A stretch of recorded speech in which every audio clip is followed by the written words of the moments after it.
নিজের মা একজন কার্ডিওলজিস্ট এবং দাদি একটি রাজনৈতিক দলের নেতৃত্ব দিয়েছেন।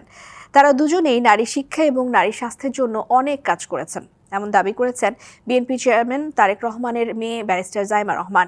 রাজধানীতে কৃষিবিদ ইনস্টিটিউশনের জাতি গঠনের নারী শীর্ষক আলোচনায় তিনি বলেন, তারা দুজনই একসঙ্গে দুটি জায়গায় সমানভাবে কাজ করেছেন এবং দেশ গঠনে অবদান রেখেছেন।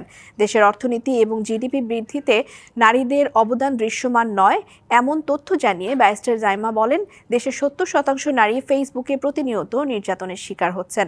আর তার দাদি বেগম খালেদা জিয়া লন্ডনে চিকিৎসাধীন অবস্থায় নাইজেরিয়ার এক নার্স তার বাবা তারেক রহমানকে বাংলাদেশে নারী শিক্ষা, নারী স্বাস্থ্য এবং নারীদের অগ্রগতির জন্য দাদি খালেদা জিয়ার অবদানের কথা বলেছিলেন বলেও জানান Zaima.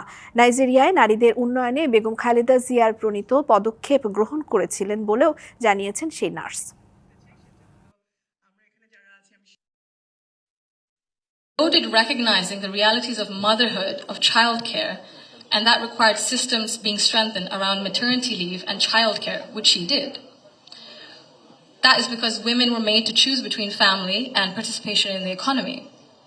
For me, these legacies show the values that I saw both reflected at home and in public.